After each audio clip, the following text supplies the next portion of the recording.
Okey, terima kasih kepada adik Syed macam itulah. Kita sebelum belajar kita kena berzikir dulu, kita kena menyertai Allah dulu, baru ilmu tu dia menjadi berkat. Tak adalah kamu tak hormat cikgu ataupun apa yang cikgu ajar, kamu cepat masuk. Cikgu tak kisah kalau kamu tak termasuk dalam kategori murid yang pandai, tetapi kamu menjadi murid yang beradab, yang menyejukkan hati cikgu, sopan, hormat pada guru-guru, hormat kepada mak bapak. Faham tak? Faham tak Zafar? Mana lagi penting? Pandai tapi tak beradab ke? Ataupun dia menjadi beradab? Kalau boleh nak dua-dua. Dia seorang yang pandai, dalam waktu yang sama dia seorang yang beradab. Faham? Tapi kalau kamu ni dah tak boleh mengikuti pembelajaran macam murid-murid yang lain di arus perdana tu, tapi kamu mesti menjadi murid yang beradab. Macam mana cikgu ajar kat sekolah hari-hari tu, dengar arahan cikgu. Apa yang cikgu ajar ni diam. Tak ada yang mengusik-ngusik kawan lah. Datang sekolah mesti pandai urus diri, mandi apa semua. Faham tak? Firdaus? Okey, pagi ni kita tengok air dekat kolam kita, ikan dekat kolam kita tu yang kamu baru pelihara berapa hari tu, dah banyak yang mati kan? Berapa ekor mati pagi ni? Dalam 10 ke 15 ekor. Ikan mati. Sedih tak Azim? Sedih tak? Ikan. Dia tak ada perasaan tu. Dia tak ada perasaan kalau tak sedih. Ikan tu dia benda hidup ke benda mati? Benda hidup. Okey, jadi hari ni cikgu nak bercakap tentang kematian sebenarnya. Kematian. Sebab tahun ni cikgu banyak kematian-kematian yang berlaku di persekitaran, sama ada yang berlaku dalam sekolah ni ataupun yang berlaku dalam keluarga. Dalam keluarga cikgu. Yang terbaru 2 minggu lepas kan yang cikgu cuti 3 hari yang cikgu tak ada kat sekolah tu kan? Ingat lagi tak? Sebab cikgu menghadiri kematian ayah mertua cikgu di Tanjung Malim. Okey. Ayah mertua cikgu ni umur dia 84 tahun. Dah tua dah kan? Kalau ikut dalam sijil kematian tu umur dia 84 lah, tapi sebenarnya umur dia dah 90 lebih. Tapi dia masih sihat. Kuat, makan pun dia berselera. Masa cikgu jumpa dia hari raya Aidilfitri yang lepas,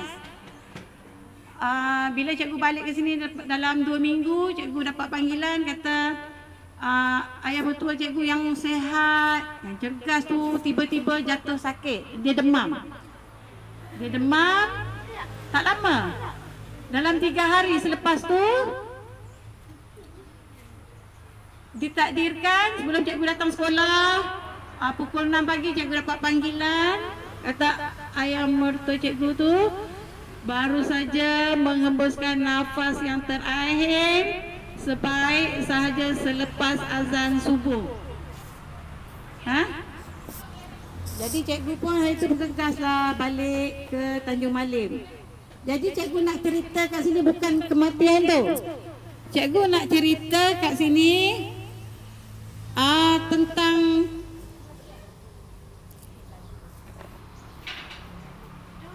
antara, kita boleh tengok kan tanda-tanda kematian kan? Pernah tengok tak orang meninggal kat sini? Pernah tengok kan? Macam cikgu, kita boleh tengok macam kematian ni bila hari meninggal lah, kita tengok kadang-kadang ramai tetamu atau perkenalan yang hadir, betul tak? Pada hari penggemubian tu. Ada juga kematian yang pernah cikgu pergi sebelum ni, kadang-kadang tak ada orang. Tak ada orang, yang ada hanyalah saudara-saudara yang terdekat. Adam?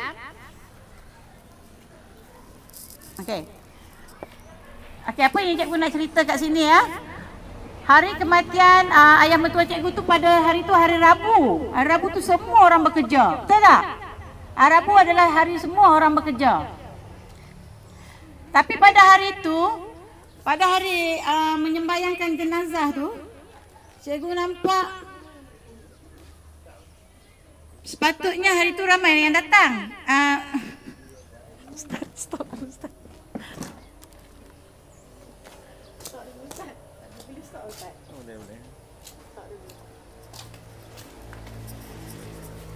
Boleh. Kena potong Ustaz. Boleh tak Ustaz? Ada yang potong. Ada lebat. Okey, cikgu nak cerita masa hari pengkebumian tu. Dengar sini Umar. Pada hari meninggalnya ayah mertua cikgu tu, cikgu berada di sebuah masjid di Ulu Bernam ya. Masjid tu memang masjid yang besar. Masjid tu satu saf dia boleh menempatkan 80 hingga 100 orang jemaah. Kan? Okey. Bila masa sembahyang jenazah tu, cikgu berada di saf perempuan. Sebelum cikgu sembahyang tu ada satu jemaah perempuan, mungkin penduduk dekat situ lah sebab cikgu tak kenal, mungkin dia dah biasa dengan sembahyang jenazah yang berlaku di kampung tu sebab dia berbisik dekat saya. Ramai tak orang? Ramai tak orang? Cikgu ni diam je sebab cikgu tak pernah pergi ke masjid tu sebelum ni untuk menghadiri pengkebumian jenazah. Jadi dia cakap apa tau? Ramai lah dia kata, tak macam biasa. Lepas tu cikgu pun tengok dekat depan ruang lega tu. Seorang masuk. Daripada bila nak mulakan sembahyang jenazah tu, datang jemaah daripada yang kita tak sangka-sangka. Sedangkan hari tu adalah hari bekerja. Hari bekerja ni selalunya masjid ramai tak Azim? Ramai orang tak selalu kat masjid? Tak ramai. Kalau hari orang sibuk bekerja. Tambah lagi penduduk dekat situ tu kebanyakannya yang bekerja jauh apa semua, memang tinggal orang tua ya, memang tak ramai. Cikgu tahulah. Jadi kan hari tu cikgu tengok ada murid daripada sekolah tahfiz datang, ada jemaah-jemaah yang masuk.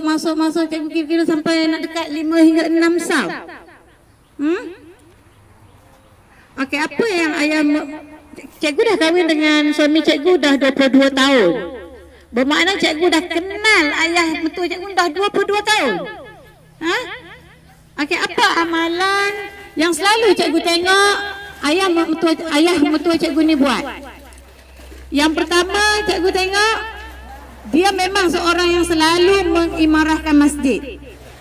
Walaupun umur dia dah tua, dia tetap pergi ke masjid dengan naik motor, kadang-kadang terketar-ketar handle dia.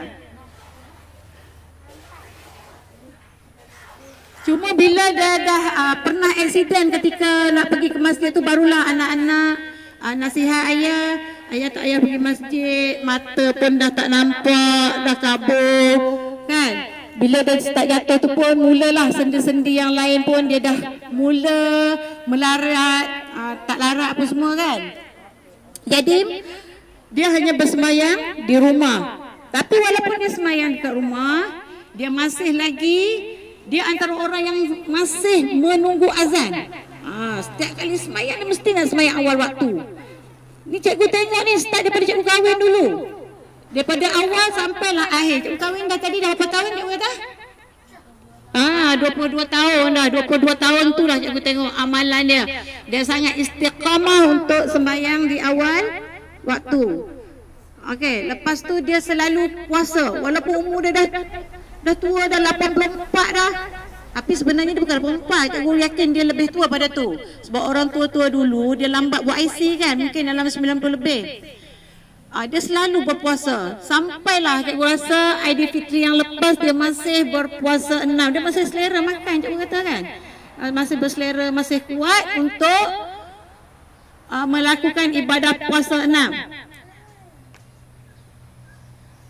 Itu antara yang cikgu tengok. Kemudian dia selalu juga kalau cikgu balik dan nasihat anak cucu ni, sembahyang cepat anak-anak oi, cucu-cucu oi. Dia cakap macam tu, dia tegur. Kadang-kadang anak-anak cucu dia suka kalau berkumpul ramai-ramai tu nak tengok TV, dah lambat-lambat kan, dia akan tegur. Cikgu sendiri pun pernah kena tegur dengan dia. Dah sembahyang ke ya? Dia panggil cikgu ni, ya je. Zulia kan, ya dah sembahyang lah. Cikgu pun bangun. Semayang ikut dia akan tegur. Dengan anak-anak dia pun semua dia tegur. So, semayang. Okey, jadi macam mana keadaan jenazah tu tadi? Di samping orang sembayangkan dia ramai, jenazah dia, Pak Untuk Cikgu ni, dia bukanlah orang yang berkulit putih, tahu tak? Dia kulit-kulit hitam manis, ala-ala macam Farisha tu. Hitam-hitam si tumpuk manggis. Makin dipandang semakin manis. Tu lah Farisha. Kulit dia macam tu. Tapi pada hari dia mayat dikafankan tu, tinggal bahagian muka tu. Jadi jenazah saudara mara yang tengok, anak-anak cikgu yang tengok, mak, dia kata, atuk ni putih lah mak, atuk. Dia bagi tahu kan, atuk tu tak macam yang kita tengok biasa. Atuk tu putih, dia kata. Pipi dia putih, dia kata. Tahu Iskandar? Iskandar? Oh, Iskandar ni nampak yang hitam sekarang. Nanti mungkin Iskandar kalau macam perangai baik ke, rajin solat, jadi anak yang soleh. Bila kita mati nanti muka Iskandar tu dah bertukar jadi putih. Ada juga orang yang putih, bila dia meninggal muka dia bertukar jadi hitam. Ada tak? Ada. Kamu je yang tak tengok. Macam-macam. Dia bergantung kepada apa? Cikgu nak tanya, bergantung kepada apa? Bergantung kepada amalan semasa kita hidup ni. Cara kematian kita adalah bergantung kepada bagaimana amalan kita semasa kita hidup. Faham tak? Kalau suka mencuri, suka melawan mak bapak, lagilah jadi anak derhaka. Faham tak? Kalau jadi anak derhaka tak tahulah kematian tu macam mana. Ada orang sampai meratap-ratap kat batu nisan tu sebab dia menyesal dia melawan ayah dia, mak dia. Nak ke jadi macam tu? Nak ke jadi macam tu?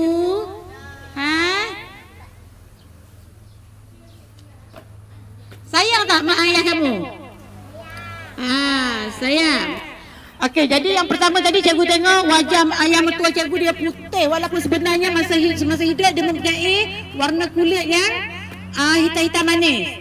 Yang kedua, cikgu tengok semasa sembahyang jenazah tu ramai jemaah-jemaah yang datang daripada arah yang tidak disangka-sangka memenuhi saf-saf jemputan.